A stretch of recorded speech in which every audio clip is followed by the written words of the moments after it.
much. It's a very important day for many reasons. We've had a lot of important days lately. But this is a meeting and a group of people that are doing an unbelievable job in a thing called crime, and in particular, violent crime. Today we're going to be discussing it. And I watched as a very incompetent mayor from Chicago said, well, what do they know? They only arrested 9 people. I said, 9 people? We didn't arrest 9 people. We actually arrested a total of well over 1,000 people. We took hundreds of guns away from young kids that were throwing them around like it was candy. We apprehended scores of illegal aliens. We seized dozens of illegal firearms. There have been 0 murders. It sounds sort of terrible to say. It's embarrassing. I did this over the weekend. I'm making a speech, and I acted like I was so proud as I said, we've had 0 murders in the last week. And some of these people were from foreign countries. They said, that doesn't sound so good. And I said, well, it doesn't sound good, but Washington was the most dangerous place in this country. And now, you know what? It's probably the safest place in our country. Everyone's starting to come here. The restaurants now you can't get in. Many of them closed because they couldn't open with crime.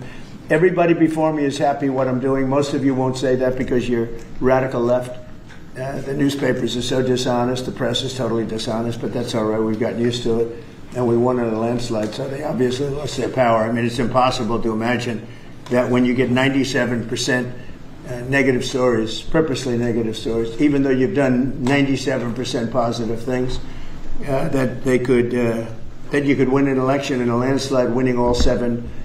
Think of it, all 7 swing states, winning by the popular vote by millions of votes. We had it fantastic. The best is your districts. Out of 3,000 districts, I guess we won 3,500. We won 2,750, and they won 500. And that's, to me, the best of all. And we had tremendous in every way, the election. And it's hard to believe you can do that when you have a corrupt media. But many of you are corrupt, and it's nothing we can do about it. But we keep winning, and we're going to keep winning. And this whole story on crime is incredible that the Democrats wouldn't be with us. So the mayor of Chicago, I watched him this morning, he said, Trump doesn't know what he's talking about. He only apprehended 9 people. Well, number one, that's false. It's thousands. We'll get into that. But more importantly than anything, we took guns away. We have some of the worst career professionals out of the country already. They've been taken out of the country, and some are in solid confinement because these were killers. We arrested some very bad people. And in the last 11 days, again, I hate to say it because it sounds so ridiculous, but in the last 11 days, we've had no murders.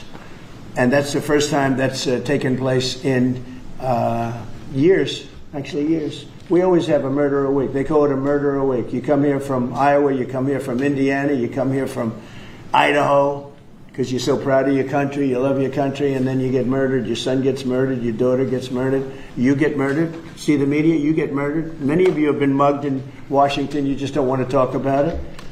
And I know that every time I do this with you almost everything, but every time I do this with you people are saying to yourselves, he's right, and then you write a negative story.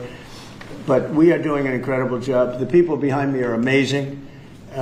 We're working very well with the Washington police, as you know.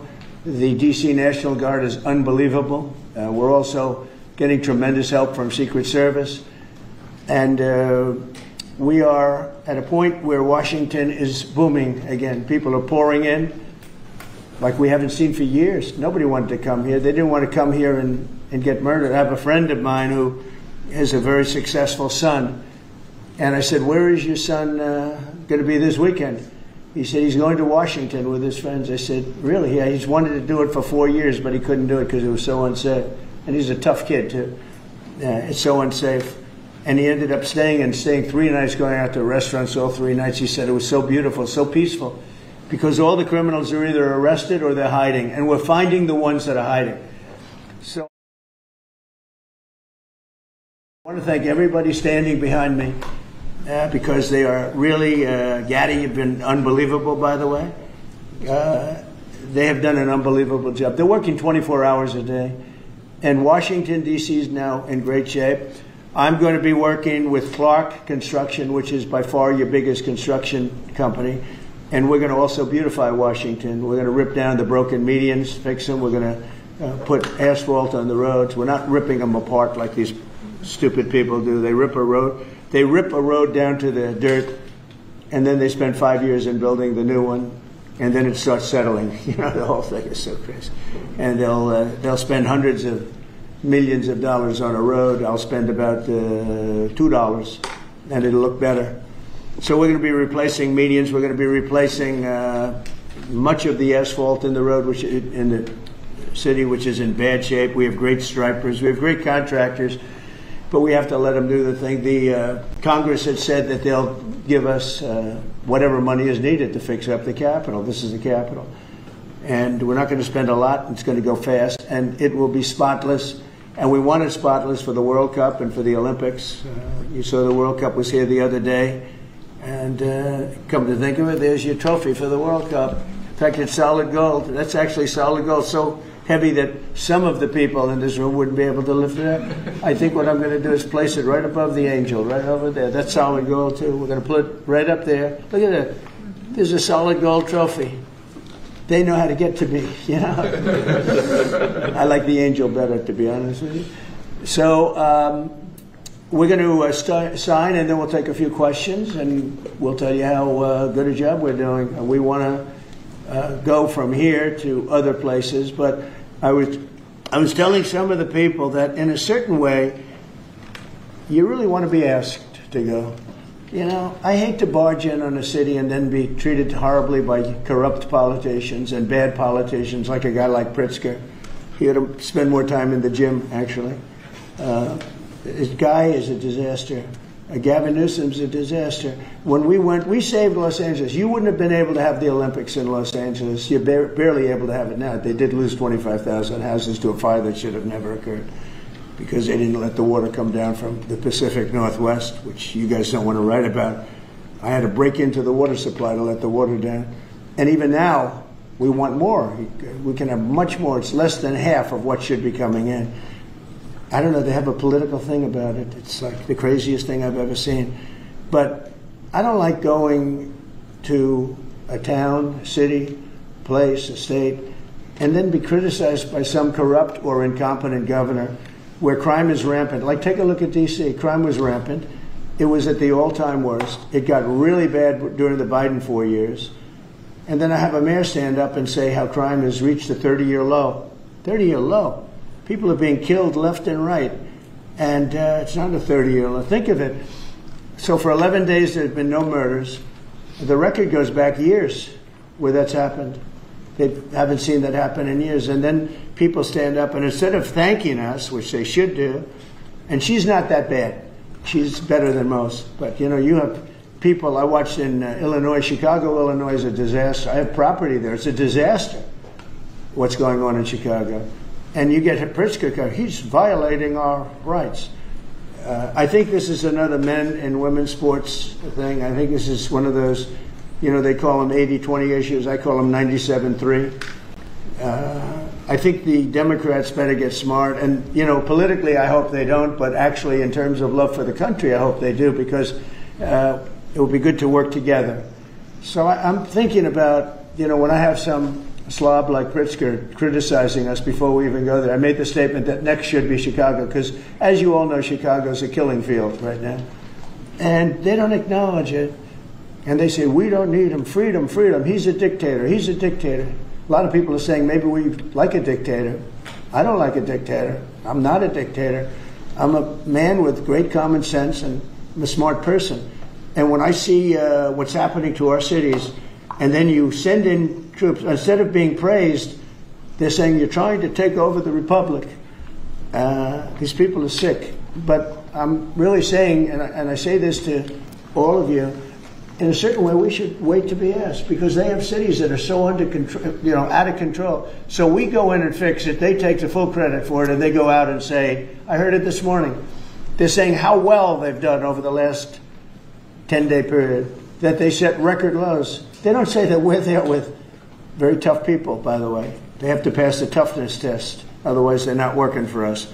So, and we're allowed to do that now according to the United States Supreme Court decision.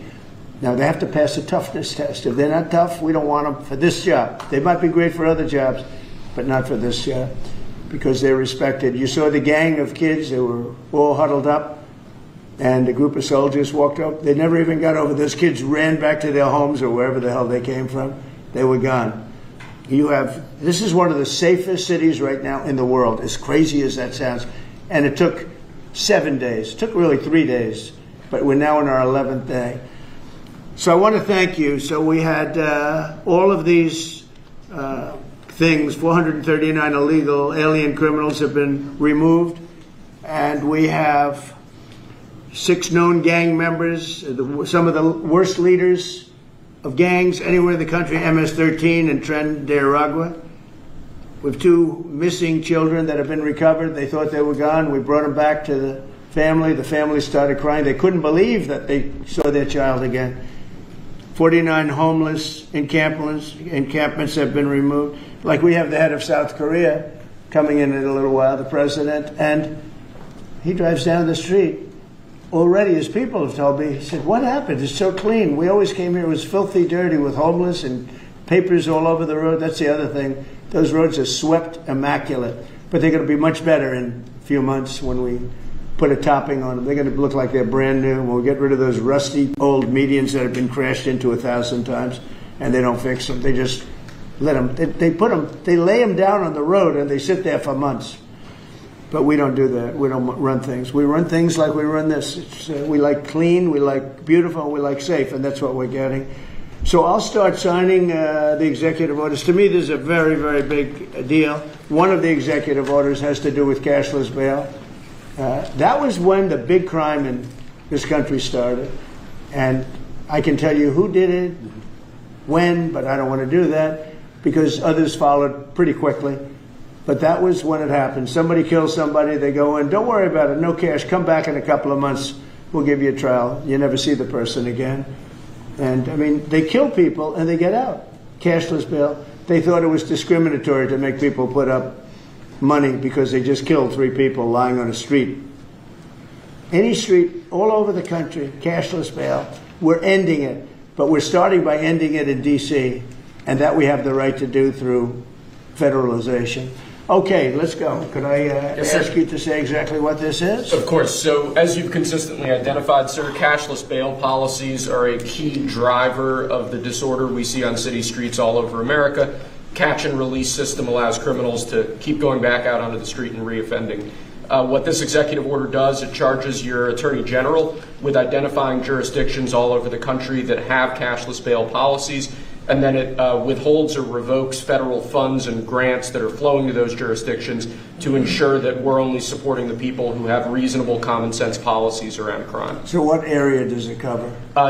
Potentially anywhere that has a cashless bail policy. So some of the largest cities, some of the most left-wing states in America almost have adopted. All of them, right? Illinois would be a great example of that, sir. Oh, they have a great cashless bail. You don't even have to go to court sometimes.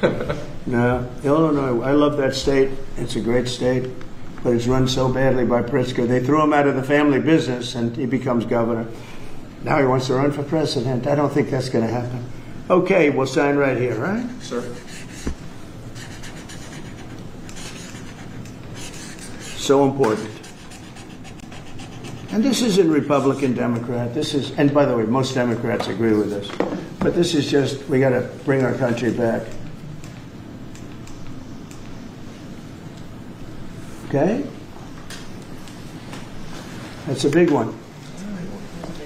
Also on the issue of cashless bail, sir, this is a D.C.-specific executive order. In addition to the measures that we're taking that are quite similar to what we're doing around the country, in D.C. in particular, the objective is holding as many criminal defendants in federal custody and subjecting them to federal charges as possible. That means that they'll be held pre-trial in federal jail as opposed to just being cut back out on the streets due to a cashless bail policy. Okay.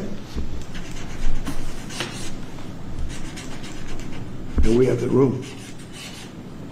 And by the way, the prison they have in D.C. is horrible. It's horrible. People were subjected to live in that dog trap for so long, so unfairly. I have stories, you'll be hearing about them. That prison is horrible. Okay.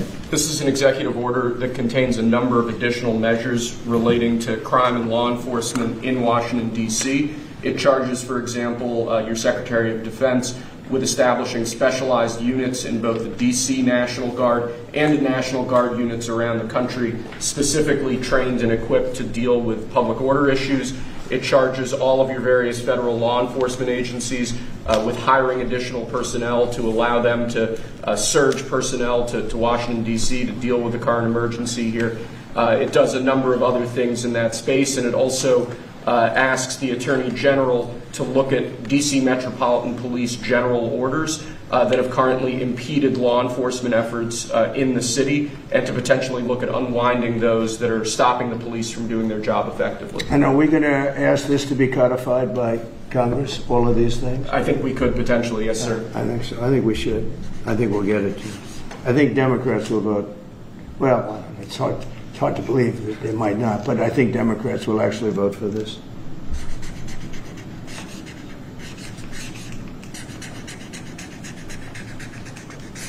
There's no auto pen that can do that. Right? Look at it, Pam. Is that a good signature? Seriously, is that a good signature?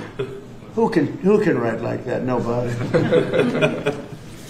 I don't know. That's the other thing. I assume we're looking at the whole auto pen scandal. Sir. Because the person that ran it said he spoke to it briefly twice about nothing. That means that all those pardons that he gave to some very bad people, very unpatriotic people, very evil people, it looks to me like those pardons are worthless. Because, number one, you shouldn't use an auto pen, very specifically. But if you do, it has to be a very good reason. And they have to know that the president wanted it. The president didn't want this. The president didn't know he was alive, okay? He never approved any of this stuff. He wasn't for open borders and all the other things. He was never for open borders. I've known Biden a long time. He was never very sharp, but he was never in favor of open borders and all of the other things he did to destroy our country. Let's go. Lastly, sir, this is an executive order on flag burning. It charges your Attorney General. Would you listen to this? This is very important. Flag burning. All over the country, they're burning flags. All over the world, they burn the American flag. And as you know, through a very sad court, I guess it was a 5-4 decision, they called it freedom of speech. But there's another reason which is perhaps much more important. It's called death. Because what happens when you burn a flag is the area goes crazy. If you have hundreds of people, they go crazy. You can do other things. You can burn this piece of paper. But when you burn the American flag, it incites riots at levels that we've never seen before. People go crazy. In a way, both ways. There are some that are going crazy for doing it. There are others that are angry about them doing it. Do you want to discuss that? Sure. So what the executive order does, sir, it charges your Department of Justice with investigating instances of flag burning, and then where there's evidence of criminal activity, where prosecution wouldn't fall afoul of the First Amendment, and instructs the Department of Justice to prosecute those who are engaged in these instances of flag burning. And what the penalty is going to be, if you burn a flag, you get 1 year in jail. No early exits, no nothing. You get 1 year in jail. If you burn a flag, you get, and what it does is incite to riot. I hope they use that language, by the way. Did they? Yeah, incitement is incite to riot. And you burn a flag, you get 1 year in jail. You don't get 10 years, you don't get 1 month. You get 1 year in jail, and it goes on your record. And you will see flag burning stopping immediately, just like when I signed the Statute and Monument Act. 10 years in jail if you hurt any of our beautiful monuments. Everybody left town. They were gone. Never had a problem after that. It's pretty amazing. We stopped it. But this is something that's, I don't know, in a certain way it's equally as important. Some people would say it's more important. Because the people in this country don't want to see our American flag burned and spit on. And by people that are, in many cases, paid agitators. They're paid by the radical left to do it. You talk to these people, they don't even know, half of them don't even know what they're doing. They say, I don't know, they gave me money to do this. I see the same things that you do. They're bad people. They're trying to destroy our nation. That's not working, because I think our nation now is the most respected nation anywhere in the world, by far. You saw that with the European leaders on Friday. You saw that with NATO, where they agreed to go from 2% no pay to 5% fully paid up, trillions of dollars paid, where they respect your president to a level that they jokingly call me the president of Europe. They call me the president of Europe, which is an honor. I like Europe, and I like those people. They're good people. They're great leaders. And we've never had a case where 7 plus really 28, essentially 38 countries were represented here the other day. 38 European countries were represented. European and other countries were represented. And it was a great meeting. But your country is respected again. I say it all the time. 1 year ago, our country was dead. Everybody said it. We had a dead country. We were not going to survive. Now we have the hottest country anywhere in the world. So it's an honor to be involved. And this group has a lot to do with it, right behind me.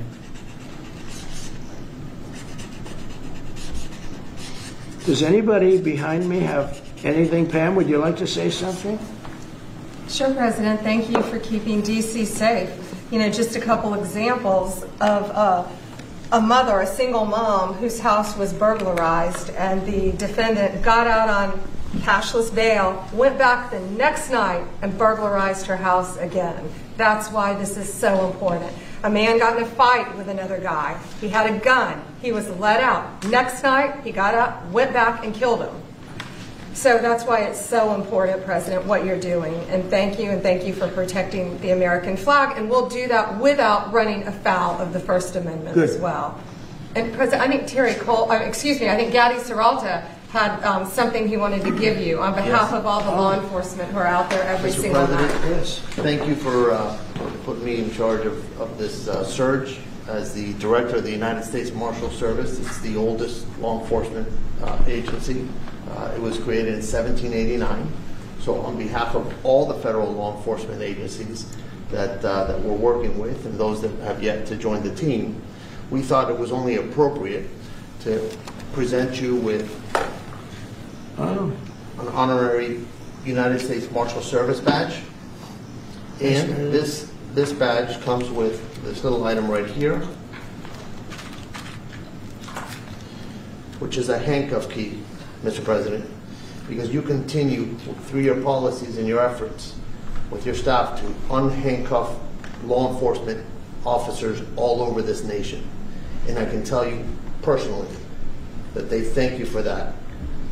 Thank you. That's beautiful. You can continue unhandcuffing law enforcement. That's a very great honor. I'll save that and put it someplace up, which is important. Thank you very much, guys. I appreciate it. Thank you very much. Really nice. Thank you. That's very nice. Thank you.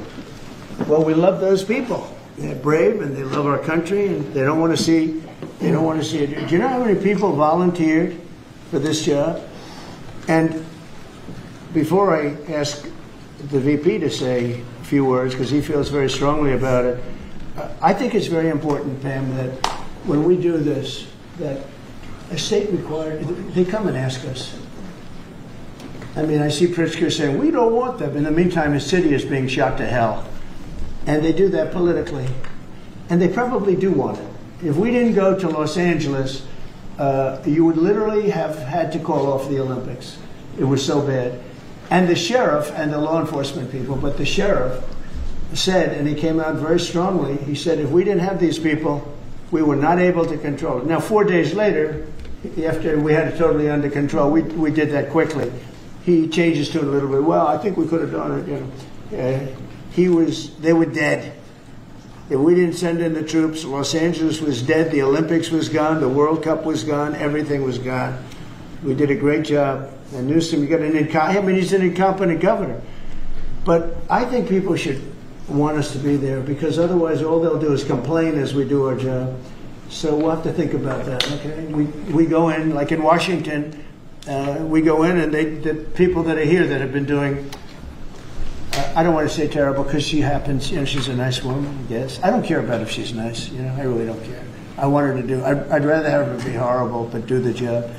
But we come into Washington and we have the 11 best days they've had here in 2 centuries. I mean, they've never seen anything like it.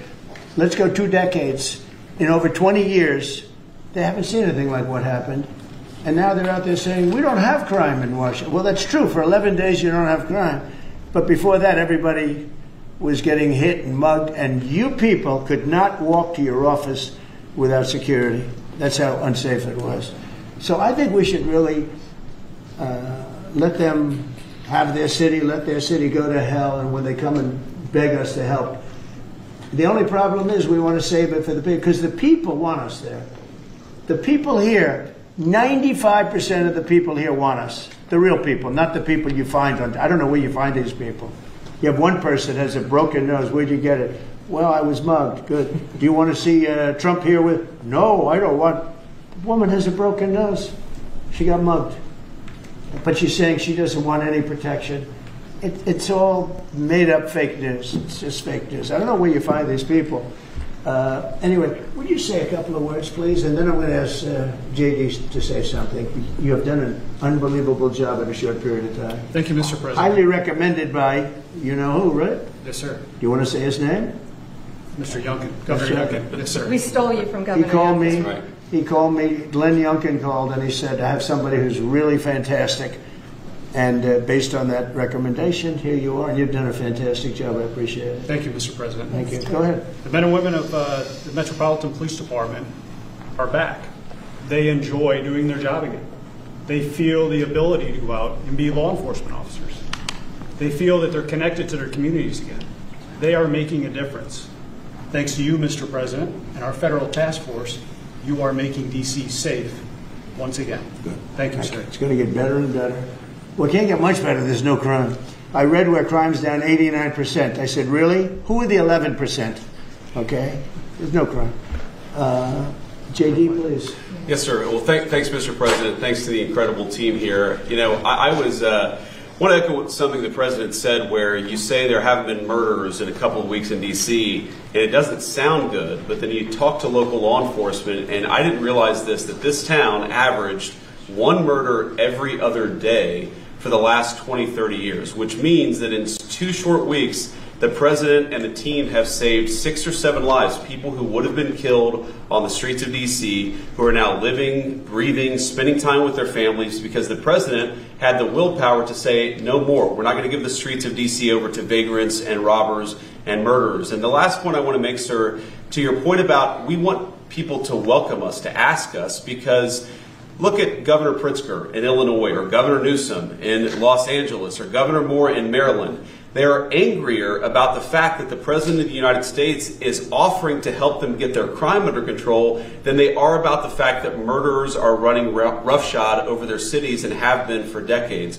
Why are Democrat governors angrier about federal law enforcement helping clean up their streets than they are about the fact that those streets need to be cleaned up to begin with? It shows a real sickness in the head. And I agree with the President of the United States. I think most Democrats, rank and file, nobody likes crime. Republicans don't like crime. Democrats don't like crime. Independents don't like crime. Why are Democratic governors doing everything in their power to make crime easier to do in their cities? It doesn't make an ounce of sense to me. But, Mr. President, I appreciate you being willing to help. And I hope these governors take you up on the offer, because we should clean up all of America's streets. It's the right of every American to live in safety and comfort in their community. And we've got the people to do it. They're signing up like they've never signed up before. Our military, as you know, during the campaign, nobody was signing up. We were way short of their goal, we were understaffed. Nobody wanted to be in the military. Nobody wanted to be a policeman. Nobody wanted to be a fireman. They didn't want anything to do with the country.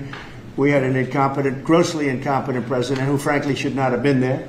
He should have never been there. The damage he did to this country is incalculable. I mean, just what he has done. So much of our effort are getting murderers and jailbirds and people out of this country who are drug dealers at the highest level. So much of the energy of people that he let in, it was an unforced error. But I don't think they think it's an error. But I don't believe he believed it. It was the radical lunatics that surrounded this guy at this desk, who are brilliant people, but with the wrong philosophy. There were some brilliant people, but they're evil people, and they're going to be brought down. They have to be brought down because they really hurt our country. But we're getting it back very quickly. And I'll tell you something, our country's Now it's stronger. I think we're more respected than we've been respected in 100 years. It's a whole different ballgame. JD, could I ask you, Yes, sir. You gave a stat on murders here. What were the numbers? You said in a short period of time how many people were murdered? Local law enforcement told me, sir, that in the past 20 or 30 years, D.C. has averaged a murder every other day. That's, 200 murders a year, 150, 250, but about every other day a person has been killed on the streets of Washington, D.C. We've been doing this for 2 weeks. 0 people killed. That's real lives saved that the media and, frankly, the entire Democratic Party should be saying, thank you for saving lives instead of attacking the President of the United States for doing so. When a person, unfortunately, will probably happen at some point, when a person's murdered in D.C., it's going to be the biggest story maybe in history. Right? Yes, sir. Somebody was murdered in D.C. Trump is failing. No, we're not failing. We have a safe city. This is maybe the safest city in America right now. That's how good it is. And it would be nice to be appreciated. These people eventually, they're going to have to be appreciated for what they're doing. And they're going to have to be appreciated by the officials that are really happy when we go in because they've lost control of their place. Steve Miller, please say a few words. Thank you, sir. So just to, first of all, follow up on what the Vice President said. No police officer working in the city can remember a time in their lives when there has been no murders. You can work with the police department for 20 years, 30 years, your whole life.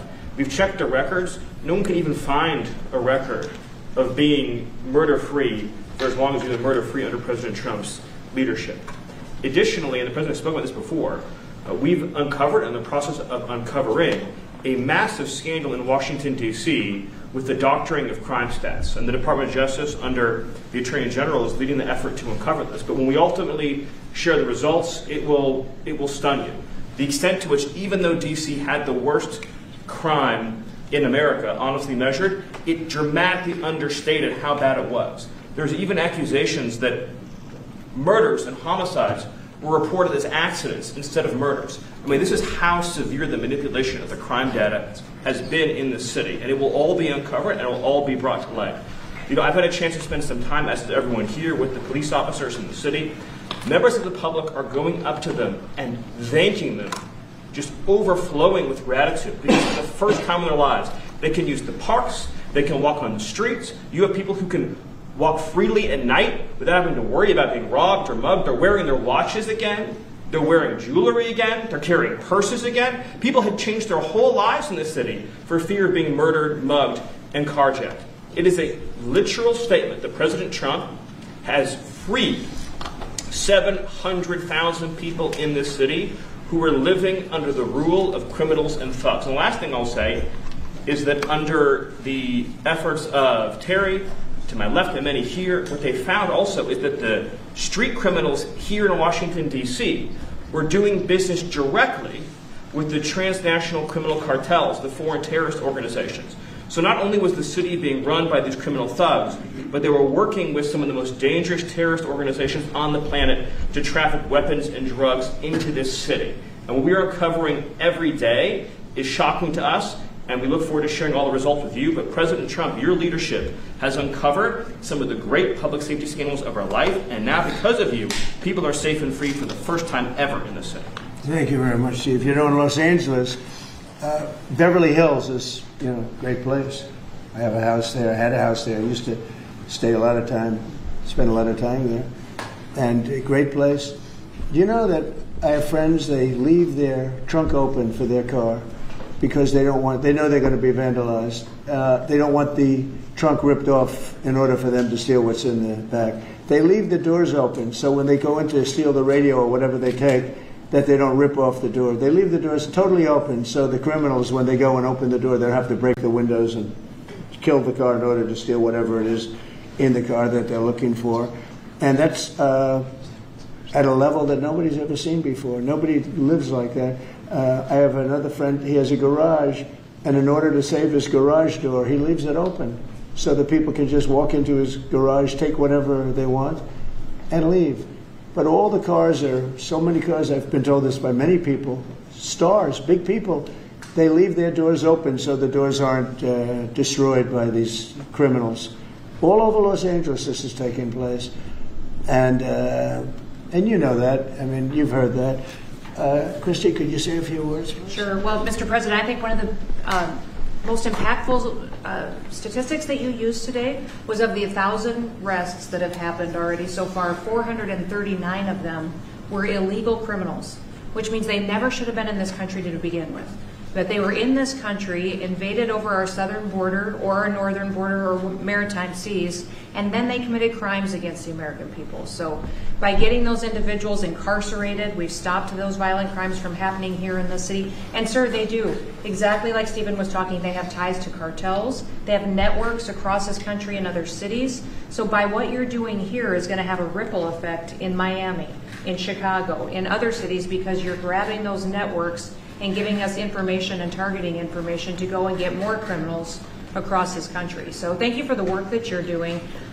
We have ICE and CBP, Federal Protective Services, Secret Service, HSI, all of our officers are working with all the other agencies every day here in DC, and they're so proud to have this kind of partnership. So we're so glad that you're letting them do their jobs again. And I don't know if you've heard, sir, but the recruitment campaign for ICE, when we were going to hire 10,000 new officers, we've got over 130,000 people that have applied and raised their hands and said they want to work with ICE. So no matter what the fake news says or what the media says about ICE not having support, they've got incredible support from the American people. People want to join them and help them do what they're doing to make America safe again. So thank you for the I was going to say that our recruitment drive, it was dead. During the campaign, they couldn't get, every story was the Army can't fill up, the Marines, none of them could fill up. They were way behind. We couldn't get anybody to go into the military, couldn't get any police. We have just set records on everybody wants to be in, everybody wants to go in. And we're taking incredible people. I mean, the level of, because of the Supreme Court, it's based on merit. It's all based on merit now. It's not based on anything else. You got to, if you need strong people, you have to get strong people. It's all based on merit. But we're setting records in the Army, Navy, Air Force, Marines, the Coast Guard. One of my favorites, because I happen to have created it, Space Force. We're very proud of Space Force. It's amazing what it's doing. We're leading in space now. China was killing us. Russia was beating us. China was killing us. We're now killing China. We are leading in space by a lot because of Space Force. So we're very proud. But everybody wants to go in. We went from not, and you know how bad that is for the spirit when every story that you were writing a year ago was that nobody wants to go into the military anymore. And if you're in the military, you know how deflating that is? You go home to your family. Nobody wants a job that you have. Well, now it's the opposite. Everybody wants to be there. And that includes police and fire and everything else. You're doing a good job. Thank you, sir. You're stopping a lot of wars. just the presidents we're stopping. We've stopped 7 wars. And really, the number is actually 10. We're not including a couple, and we're not including in there what we did with Iran, stopping their nuclear play. They would have had within a month or two, they would have had a nice big nuclear weapon to use. That's not going to happen. That won't happen. Pete, go ahead, please. Yes, sir.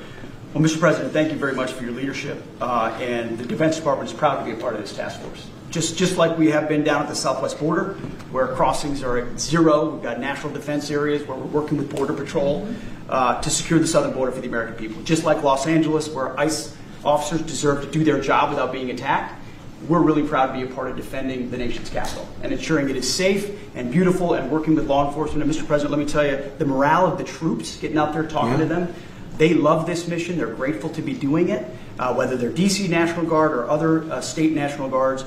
And at your direction as well, sir, it's just common sense to make sure they're armed as well. And so we're rolling out ensuring they're armed, capable of defending themselves and others if need be, supporting law enforcement, and we're proud to be there, sir. Well, look at the mission you just accomplished with Iran.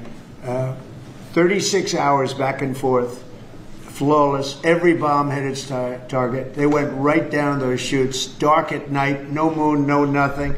Every target, every bomb went right down. They have a chute that goes right down deep into the mountain. And they shouldn't have put ventilation in, I can tell you, because we used that for our advantage. But what they did, and we had the pilots and even the people that took care of the planes, we had a whole group of people at the White House a couple of weeks ago. And, you know, I didn't realize this, but they said, we've been looking at their predecessors, and then these were the pilots. They said, we gave them beautiful medals. And I'll show you the medal. Gave them a medal just like this. See? Just like that. They were so happy. We gave a lot of them out for that. It was an incredible job. You know, we had 52 tankers. People don't realize, so that they could refuel. We had many fighter jets, F-22s, F-35s. We had many. It was an amazing operation. It was flawless. Compare that to the operation when they went in with the helicopters crashing and everyone running around the desert, and the prisoners being taken, and that was Jimmy Carter. And what a horrible thing.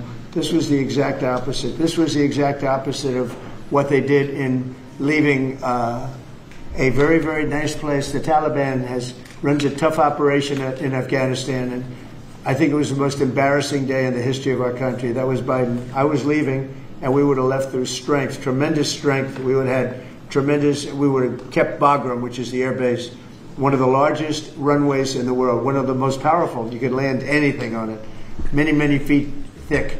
You don't build them that way anymore. You can't. But we left it, and now China's occupying that air base. This was the most incompetent administration in history, the Biden administration. And you're just lucky that they lost, because if they won, you wouldn't have a country anymore. And so, Pete, you started off by saying the Department of Defense, and somehow it didn't sound good to me. You know, it didn't sound good. Defense, what are we defense? Why are we defense? So it used to be called the Department of War, and it had a stronger sound. And as you know, we won World War I, we won World War II, we won everything. Now we have a Department of Defense with defenders. I don't know. If you people want to, standing behind me, if you take a little vote, if you want to change it back to what it was when we used to win wars all the time, that's okay with me. All right? That's coming soon, sir. You let me know if you want to do it. I think Department of War. It just sounded bad. He said, sir, on behalf of the Department of Defense. Defense. I don't want to be defense only. We want defense, but we want offense too, if that's okay. So you'll make a decision. But, you know, as Department of War, we won everything. We won everything. And I think we're going to have to go back to that. In the meantime, I've stopped all of these wars. I've stopped them. The big one would have been India and Pakistan. But we stopped them all. We stopped 3 wars. Go to Africa. They like to say, oh, you know, let me tell you, I love black people. And I did great with the vote with the black people. But they say he's a racist. He's a racist. I said, really? For 35 years, a war raged between Rwanda and the Republic of the Congo. And it was a vicious war. 9 million people were killed with machetes, largely. Hatchets, machetes. That went on for more than 30 years, but 34, 35 years. And I stopped it. In fact, the presidents are coming in a week or two to sign we have the foreign ministers. It's all signed. The war stopped. But I got it stopped and saved a lot of lives. The Congo. That's deep into deepest, darkest Africa. I got that war stopped. Nobody else could have done that.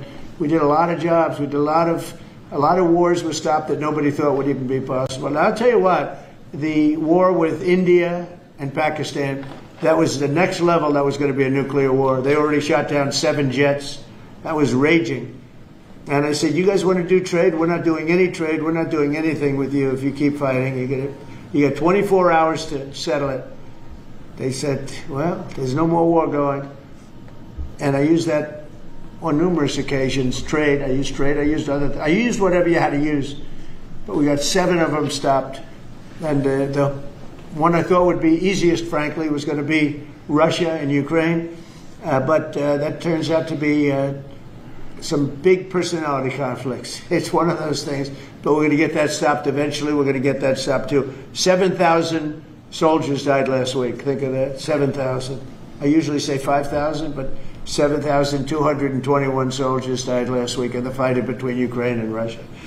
And they're not our soldiers, but they're souls. They're living souls, and they leave their homes, and they wave to their parents, and their parents are so proud as they leave in a beautiful uniform, and a week later they get their head blown off by a drone. New form of military. It's a whole new form of fighting. So I would just like to thank the people that are behind me. Thank you very much. You've done a fantastic job. I appreciate it very much. We're doing a real job, and I'm so proud of DC. I passed it 2 days ago, and all the garbage is off the streets. It's terrible. I came in a month and a half ago. I'm driving down and I see garbage all over the place. The streets were a pigsty. Like I won't use the city's names, but you know what I'm talking about. There are plenty of them outside of this country and inside of this country. Baltimore is a horrible, horrible deathbed. It's a deathbed.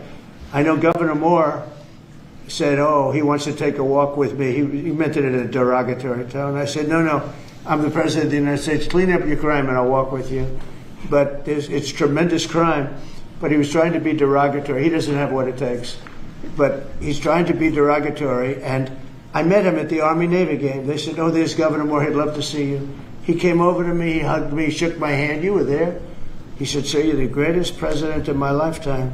I said, it's really nice that you say that. I'd love you to say it publicly, but I don't think you can do that, so it's okay. But no, sir, you're doing a fantastic job. I want to just shake your hand. Thank you very much, Governor. That was it. And then every time I see him on television, he's knocking the hell out of me. So, but that's all right. That's called politics. But Governor Moore's he's doing a bad job. Newsom's doing a bad job. All of their potential candidates are doing a bad job. I can't imagine Pritzker being even a candidate, but somebody said he is. He can't do the work, can't do the job. He's not temperamentally suited. So I just want to thank you all for being here. Do you have some questions? Mr. President, is the Pentagon, and maybe the Secretary of Defense can weigh in too, is the Pentagon preparing for military deployment to Chicago? And with what you said there, are you waiting for the government? We're ready to go anywhere. We have a full complement of great human beings. We're full. You know, our military is full. We were way empty 1 year ago. Now we're full. So we can go anywhere on less than 24 hours notice. Are you waiting for the government? And we're doing a lot to interdict to stop drugs from coming in too. We have ships out on sea. You know, we have nobody coming through our border anymore. Nobody. Doesn't that feel good to know that you don't have prisoners coming in and, you know, killers, murderers? We had 11,888 murderers come in, led in by the Biden administration. Many of them have been captured, but we still have a couple of thousand that are out there. Some of them, 50% of them killed more than one person, okay? But a lot of them have been captured. What they've done to our country, these people that circle this moron that we had behind this desk, what they've done to our country is unthinkable. It's unthinkable. I mean, if you think so much of our time is devoted to correcting a problem that all they had to do is say, close the borders. Remember when he said, well, I have no power to close the border. I have to go back and get an act from Congress. I didn't get an act from Congress. I came in, I said, close the borders. And Tom Homan, who's not here, has been fantastic, Christy, right? Yes. Tom Homan is great. He's a fantastic man and respected by everybody. But I said, Tom, close the borders. Christy, close the borders. The borders were closed. We didn't go to Congress and get permission. We just closed the borders. And in the last 3 months, hard to believe this one too, in the last 3 months, we've had 0 people come into our country illegally through the southern border. Nobody would have said that's possible. Yeah, please. Thank you, Mr. President. Today, MS-13 gangbanger and human trafficker Kilmar Abrego Garcia turned himself into ICE in Baltimore. Do you have any comment on this? And why are the Democrats so emotionally attached to this man who beats his wife and is part of a terrorist organization? Because they think he's going to be good for votes, and I think he's very bad for votes. These people are deranged. He's not good for votes. He beat the hell out of his wife. His wife is afraid to even talk about him. She's been mauled by this animal. And, you know, through a system of liberal courts, you know, he's doing things. But, no, we have that under control. And Pam has got that very much under control. Do you want to comment on it? No, we've got him under control. He will no longer terrorize our country. He's currently charged with human smuggling, including children. The guy needs to be in prison. He doesn't need to be on the streets like all these liberals want him to be. And as part of this operation here in D.C., we've also taken off MS-13 members. We've taken, I think just last night, we got a TDA guy off our streets right here, right around from where we all work. Another TDA member gone because of this project. So we're going to keep America safe from all of these foreign terrorist organizations, including Abrego Garcia. Okay? Mr. President, If we could get your reaction, sir. The Israelis bombed a hospital in Gaza, killed 20 people, including 5 journalists. When did this happen? This happened overnight, today. I didn't know that. Any reaction to this? Well, I'm not happy about it. I don't want to see it. At the same time, we have to end that whole nightmare. I'm the one that got the hostages out. I got them out. All of them. Steve Witkoff has been amazing. He's done a great job. But I'm the one that got them all out through my people and through me. And now we're left with probably a little bit less than 20 because I think 1 or 2 are gone. And I said a long time ago, I'm going to get them out. But when we get down to that final 10 or 20, these people aren't going to release them because they're dead after they release them. So it's a nasty situation. Very nasty, horrible thing.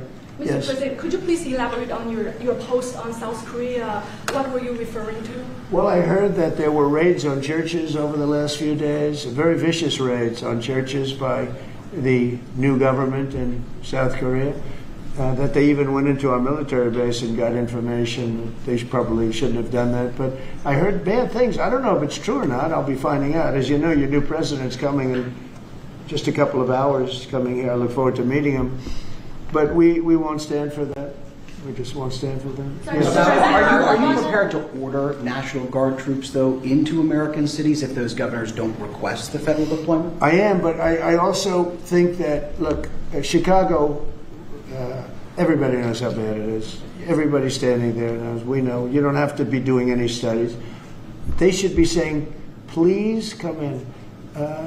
Pritzker should be saying that. You know, I did a favor for Christy Whitmer,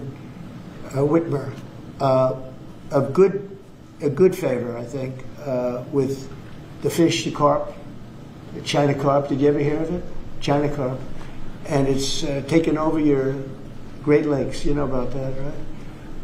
And she came and she wanted to know if it's possible for us to do something about it. And I said, well, I'll do. But I think it's appropriate that the person from Illinois, the governor from Illinois, asks also. It's a tremendously expensive project, actually.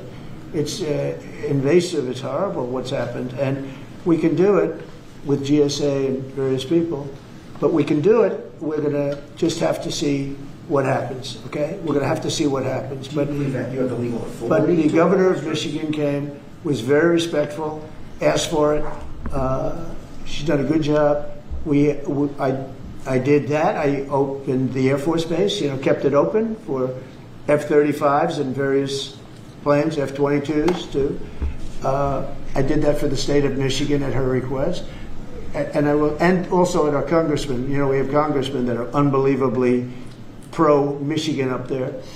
But some of this stuff, like the lakes, the Great Lakes, this is a big problem that nobody ever talks about. Most of you probably have never heard of. We have a pretty violent fish that comes from China, China carp, Chinese carp. And you see them jumping out. They jump into boats and they jump all over the place. They've got a lot of energy. And there's a way of getting rid of them. It's very expensive. And I didn't get a request from the governor of Illinois, who is affected maybe more than anybody else, right? And I think until I get that request from that guy, I'm not going to do anything about it. And I feel the same way about crime. We go in, we will solve Chicago within 1 week, maybe less, but within 1 week we will have no crime in Chicago, just like we have no crime in D.C. But, I don't like to go in and do it and then have somebody stand up and say what a great job he's doing on crime. And we don't want the military in our state. We don't want the military. Do you understand? Do you understand that? Yeah, these governors will say. So I don't know. So we're going to have a little meeting. I think, I feel like we go in and we do it, like here. To a lesser extent with the mayor. She hasn't been terrible, but she hasn't been, exactly saying, oh, great. She did say last night, I heard her say that, well, we really don't want the military in D.C. Well, that's, not very nice, I guess. That's a little bit of a hit. But she's not as bad as some. We saved Los Angeles, and all we did is get criticized by this idiot that's running the state into the ground, right, where people are leaving. He should be thanking us, and he should be requesting us to be there. And the governor of Illinois should be. Chicago's a disaster. And the governor of Illinois should say, President, would you do us the honor of cleaning up our city? We need help. They need help. They need help. But without that request, we may wait. We may or may not. We may just go in and do it, which is probably what we should do. The problem is, it's not nice when you go in and do it and somebody else is standing there saying, as we give great results, say, we don't want the military. They need help badly. Chicago desperately needs help. Just look at the crime statistics. Look at the statistics that JD said about, even I didn't know it was that bad. That's terrible. But all I know is we're being celebrated because we went an entire week. Now it's 11 days. We went an entire week without a murder. And I said, boy, that sounds terrible. I didn't know how to, I actually made a speech. I didn't know how to say it because it's a great number. It's a great thing. But it sounds so bad. I mean, supposing you're from a foreign country which is properly run and they don't have murders and things, right, so much, or in some cases virtually at all. And you have somebody saying, I'm proud to announce that nobody was murdered in the capital of the United States this week. It sounds terrible. Well, but Mr. President, Gavin Newsom, you've mentioned Gavin Newsom on crime. Gavin Newsom, yes. Is there a federal mechanism you're hoping to use to fight back against his redistricting constitutional amendment, or is that Well, I think I'm going to be filing a lawsuit pretty soon, and I think we're going to be very successful in it. We're going to be filing it through the Department of Justice. That's going to happen. And we're also going to be filing a lawsuit on blue slipping. You know, blue slips make it impossible for me as president to appoint a judge or a U.S. attorney because they have a gentleman's agreement. It's nothing memorialized. It's a gentleman's agreement that's about 100 years old, where if you have a president like a Republican and if you have a Democrat senator, that senator can stop you from appointing a judge or a U.S. attorney. In particular, those are the two, I guess anything, but those are the two that are very important. So we have numerous states where we have unbelievable people. Now, Jay Clayton was just approved in the Southern District, but he was so good. He was a top student, top schools, top everything, went to Sullivan and Cromwell, became the head of Sullivan and Cromwell, came down here, was Securities and Exchange Commission, ran it for 4 years during my term, like impeccably, beautiful job. He did an incredible job. And we went to court, and the judges, Democrat judges, voted that he could. That's the only way you get by it. But generally speaking, you can't do that because you'll have judges from the other party. So Jay Clayton just got approved, and he's in, but he didn't get approved by the senators. He got approved by the court system in New York, which was a great thing. And I had a big victory in New York, I might add. I saved myself $500 million with a fake, corrupt attorney general, a really corrupt person with a corrupt judge who was disgraceful, and they're being mauled right now by everybody. It's so corrupt, and it kept business out of New York, stuff like that. But the appellate division vacated all of that stuff that you read about, and we're going to do a big number on that whole thing. You can't have a corrupt court system. You can't have that. You have to have borders, and you have to have a free press. Otherwise, you don't have a country. But you'll be hearing about the blue slipping, because if you have not, you don't need two senators. You just need one Democrat senator with a Republican. The only person that I can get approved are Democrats or maybe weak Republicans, but we don't want that. But the only person I will be able to get approved in any of those states where you have a Democrat I can't get a U.S. attorney. I can only get a Democrat U.S. attorney. And this is based on an old custom. It's not based on law, and I think it's unconstitutional, and I'll probably be filing a suit on that pretty soon. Yeah, please. During the campaign, you called Kamala Harris a communist, but the Biden-Harris administration, they never called for nationalizing a private company with the federal government like you're proposing with Intel. What do you say to some who say this is a bit hypocritical, and is this the new way of doing industrial policy? Yeah, sure it is. I want to try and get as much as I can. If people come in and they need something, as an example, as a real estate person, if I have an agreement and I have any form of a stopgap where I can stop somebody from doing something, right? I have a covenant in an agreement, and they come to me and they say, "Would like you to would like to do something, but you have us restricted. If I do that, they usually have to pay. Now, in the case of Intel, it was interesting, but I hope I'm going to have many more cases like it. Intel came in. I met with the gentleman. I had a lot of respect for him. He came in under a little bit of a cloud. I liked his story. I thought he was good. I think he really means to do a good job with Intel. I said, I'd like to ask whether or not you'd give the United, because the story, a lot of people said I invested in Intel. I didn't invest, but I invest my heart in it and my soul because I want the country to be strong. But I said, I'd like you to give 10% of Intel to the United States of America. Not to me, to the United States of America. And I said, if you have them as a partner, you have the United States as a partner, I think that would be a very good thing for Intel. And he thought about it, a little bit different, and he said, I like that idea very much. We have a deal. And I just made $10 billion or $11 billion for the United States of America. And yeah, there will be other cases. If I have that opportunity again, I would do that. And then, you do have stupid people say, oh, that's a shame. It's not a shame. It's called business. If somebody's willing to give you 10% of a company and you're not paying for it, and I will tell you, with a company like Intel, as you know, it's had difficulty. I want them to do well. I want them to do well anyway, but I want them to do well in particular then. But isn't public ownership of a private company a new way of doing business in the business of the United States? Isn't that what you were sort of projecting? So are tariffs. So, as you know, the stock market went up almost 1,000 points on Friday. And it went up not because of this very, I think, terrible, hello, who is that back there? All right, get out of the room. It went up because of something much different. It went up because it was announced, CBO announced the numbers, and as you know, they gave no credit to tariffs.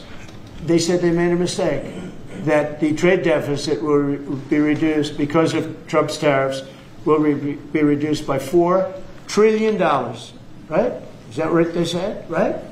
They said $4 trillion, and the market went up like a rocket ship because the tariffs are good. Well, tariffs aren't that usual. If the 7 wars I stopped, 4 of them were because of the fact that I had tariffs and trade. And I was able to say, well, if you do this, if you go fight and you want to kill everybody, that's okay. But I'm going to charge you each 100% tariff when you trade with us. You know what? They all gave up. I stopped 7 wars.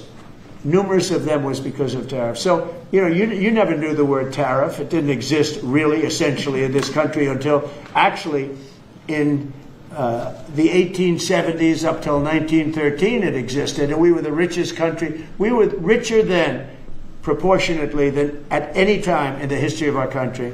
And then, stupidly, in 1913, they said, let's go to the income tax way of life. Let the people pay instead of foreign countries. No, we're taking in trillions of dollars in tariffs, and we're stopping wars because of tariffs. So that's not so normal either. But you know what? Other countries did it to us, and now we're doing it to other countries. You ruled out boots on the ground in Ukraine, but how would air support as part of a security guarantee be any different? Those U.S. Well, you airmen... really went from one question to the next.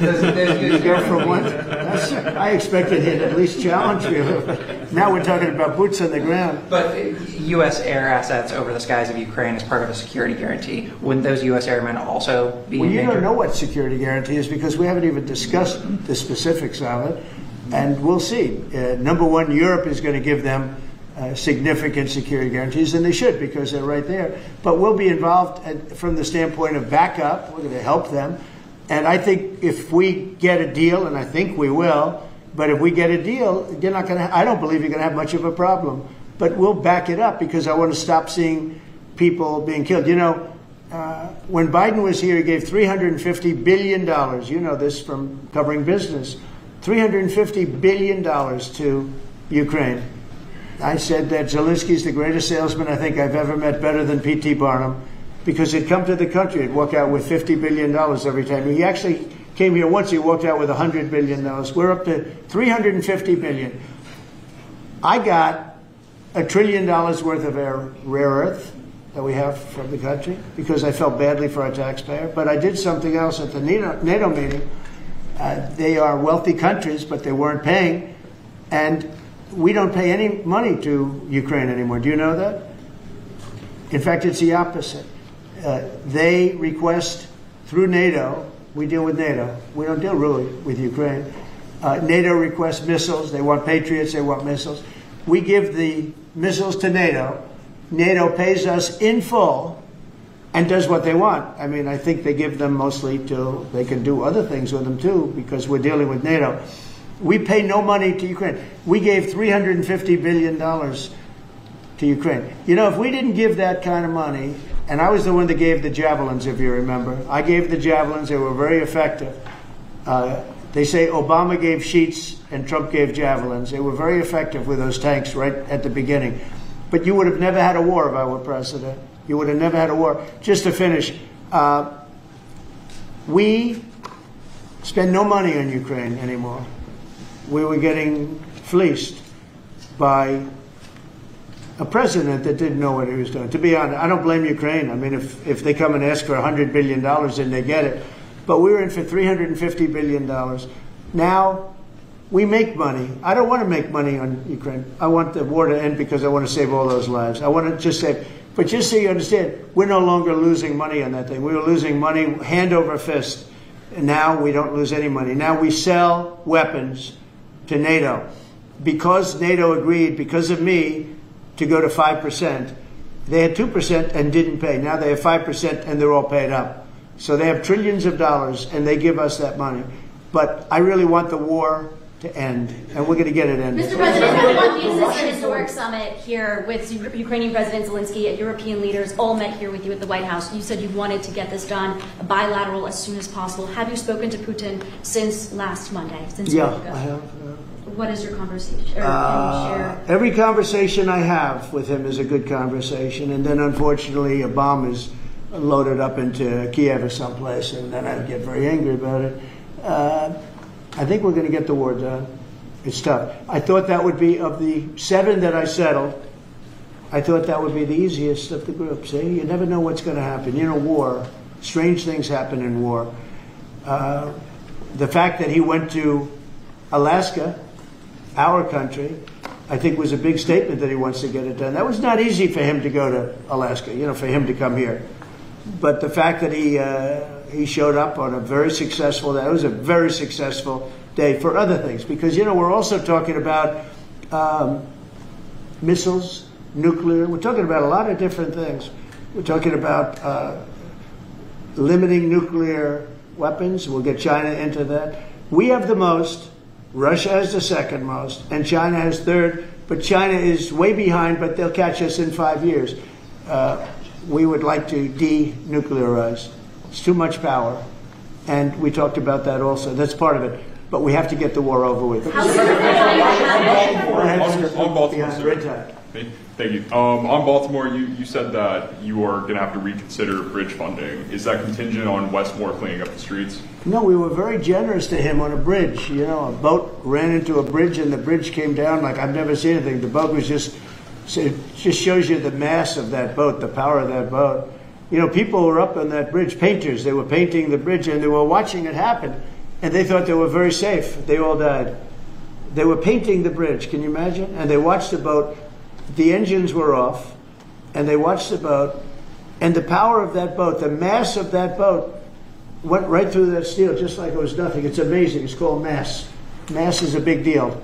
But the mass of that boat, those people all died. But they thought they were totally safe. They were eating their lunch. They were, you know, whatever. They were watching it. They could have gotten off. Somebody did a very good job. A police officer called in and said, close the bridge, and he did it with power. Get everybody off the bridge, close that. That guy should get a medal because he stopped the bridge. A lot of people would have died. A lot more people would have died. The ones that died were the workers on the bridge. And they thought there was no danger because, you know, it's a big steel bridge. And it came down like toothpicks. It was incredible to watch that. It was just, and they died. They all died. But that police officer, again, the police do a great job. The police officer did an amazing job. And I heard the tapes. he would say, get everybody off. Most people wouldn't have said that.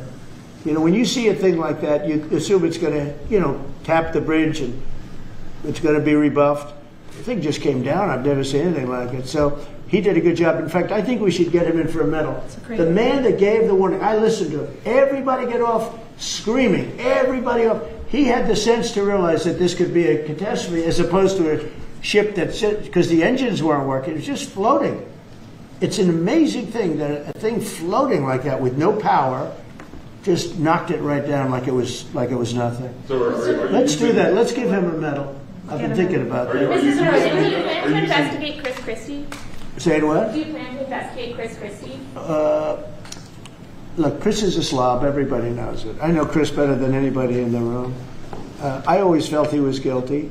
But what he did is he took the George Washington Bridge, which is very serious. He closed down the George Washington Bridge. And you had medical people, you had ambulances caught up. This thing was closed down. And obviously he knew about it. But he blamed the young lady that worked for him and another person, and they got into a lot of trouble. She ultimately was, I don't know, exonerated, but she got out of it a little bit. But she went through hell. She was a young mother, nice person. I knew her a little bit. And another man went to jail. And Chris got off. And so when I listen to Chris speak his hate, I say, oh, what about the George Washington Bridge? You know, tell me about the George Washington Bridge. He blamed other people, but he knew all about it. So no, I don't know if they want to look at it. It's not for me. If they want to look at it, they can. You can ask Pam. I think we have other things to do, but I always thought he got away with murder. Mr. President, do you plan to make an endorsement in the Texas Senate race between Ken Paxton and John Cornyn? Well, I'll make up my mind. I like them both. The worst situation I have is when I have two people that I get along with well. I hate it. And they all want the endorsement. You know, I'm almost 100% of the people I endorse win. It's a great honor. And I got, as you know, I got the largest vote in the history of Texas by far. Nobody's ever gotten more votes in the last election. I think in all the elections, the 3 elections. But they like me in Texas. So people are waiting for me. But I'd rather not comment on it right now. I like both guys. They're both friends of mine. And they're both good and very different. There's some talk among congressional Republicans about another reconciliation bill. Where do you fall on that, and what would you like to prioritize? Well, I don't want to do cutting. I want to save all the different things. I'm going to cut things that are unnecessary, but the one thing I said, and I gave my word, we're not going to hurt anybody on Medicaid, Medicare, or Social Security. And in fact, we're doing great on Social Security. We found 300,000 illegals on Social Security. We got them out. And, you know, things like that make Social Security very, very strong. So, no, I am very big into certain things, and one of those 3, you could say 3 of those things are Medicare, Medicaid, Social Security. We're going to protect it. And so we'll see how everything works out. If we're talking about rescissions on other things, I'm always open to cost cutting. If we can cost cut, I like it. But nothing's going to happen to medical. We have something coming up, Favored Nations, where I'm going to be reducing drug prices by 1,500%, where a pill that sells in Germany for $10 costs $150 here because of the bad price. And I was all set to do it, and then we had the COVID come up, and I had to focus on that because we had the greatest economy in history my first term.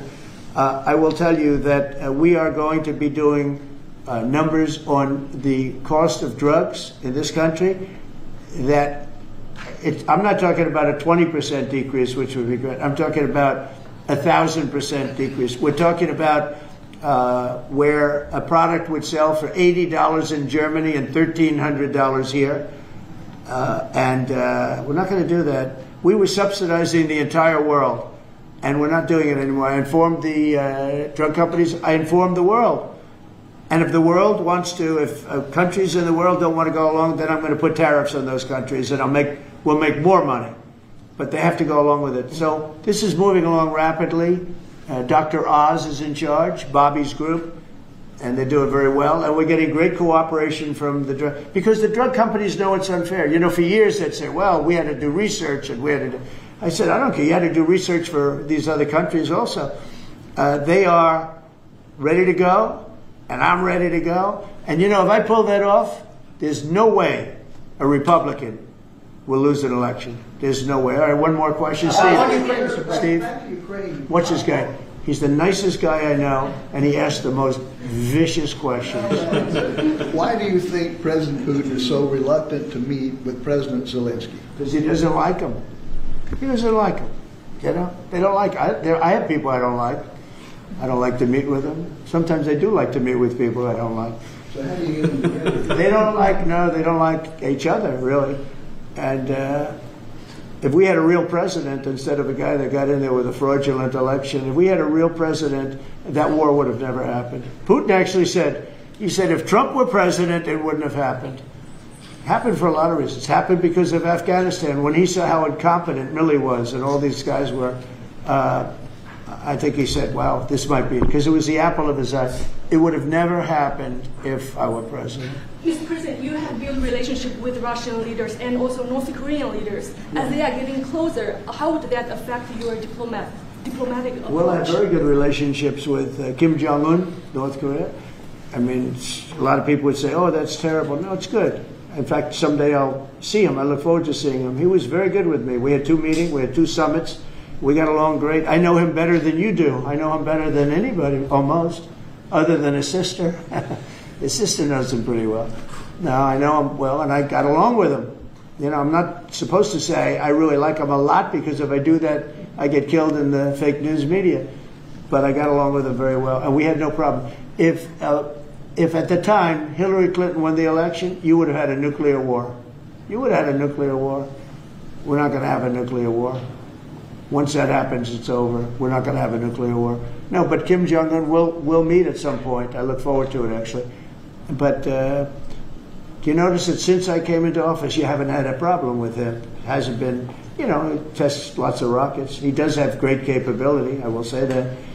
But I think a lot of good things are happening for our country, a lot of really good things. And the thing we're here today to talk about is crime, and specifically in D.C. I am so proud of what these people, every one of them, what they've done in D.C., because to literally stop crime on a button. I'd walk down that street right now. If I were, friends of mine are going out to dinner now. They haven't gone out to dinner in 4 years. They were afraid. They were petrified. Half the restaurants closed because nobody could go because they're afraid to go outside. Now those restaurants are open, and new restaurants are opening up. It's like a boom town. It's a great thing to see, and I'm very proud of the people behind me. Thank you very much, everybody. Thank you, President. Thank you, guys. Thank you, guys. Thank you, guys. Thank you. Thank you.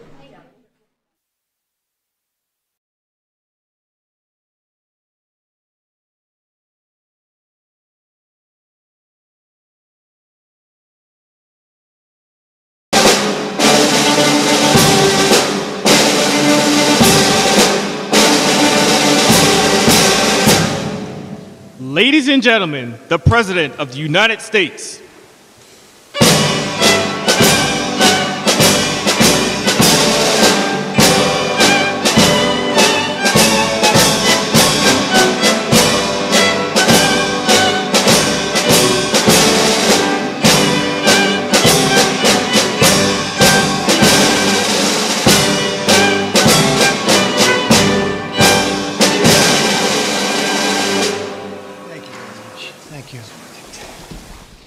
Please. Nice crowd. I even hear a young, beautiful voice in the background, and that's good. That makes us all feel young. I want to thank everybody for being here on the 200th day in office. This is 200 days already. Time flies. But we have a country that's the hottest country right now anywhere in the world. A year ago, it was in a lot of trouble. It's the hottest country, and a lot of the people in this room made it that way. Perhaps the most successful and consequential first 200 days, they say, of an administration in history. So let's hope they keep saying it. There they are right there. I hope they keep saying it. But even more importantly, this is also National Purple Heart Day, and we're here to honor and celebrate the unyielding patriotism and grit and devotion to America's Purple Heart veterans. As great emotion and great love. The Purple Heart dates back to August 7th, 1782. That's a long time, when General George Washington awarded a heart-shaped purple cloth to 3 soldiers for outstanding gallantry and service in battle. This afternoon, we're joined by dozens of Purple Heart recipients and their families, and just as General Washington did 243 years ago, today we give our everlasting thanks to you and your unbelievable families. We want to thank you very much for being here. It's my great honor.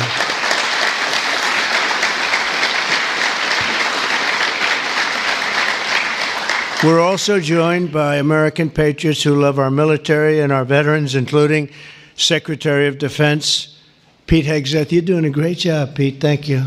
We're working hard together. Secretary of Veterans Affairs with 92% approval rating, I hear. That's a record. Doug Collins. Thank you very much, Doug.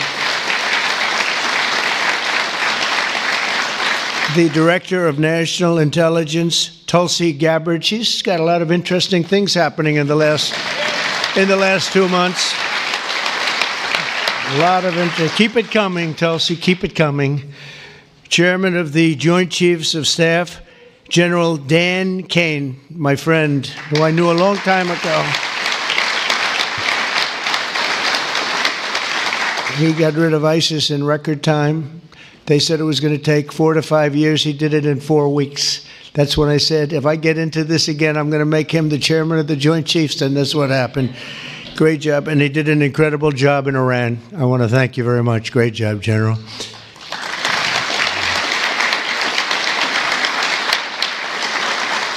Deputy Secretary of Energy and Purple Heart recipient, James Danley. James, thank you very much, James. Great job. And we have a Medal of Honor recipient, Captain Paris Davis. Thank you. Where are you? Where might he be? Oh, look at you. You're better looking than I am, I'll tell you that. Thank you very much. Thank you very much. We're also joined by the Marine Corps veteran who co-managed my 2024 campaign, a fantastic talent in many ways after he was wounded in battle for our country in Operation Desert Storm, Chris LaCivetta. So where is Chris? Where is Chris? Chris, stand up, Chris. With your beautiful daughter, Victoria. Thank you very much for being with your father. It's very nice. Every Purple Heart tells a story of courage, sacrifice, and purpose. It speaks of a price paid for the soldier beside you, the country behind you, and the generations of Americans yet to come.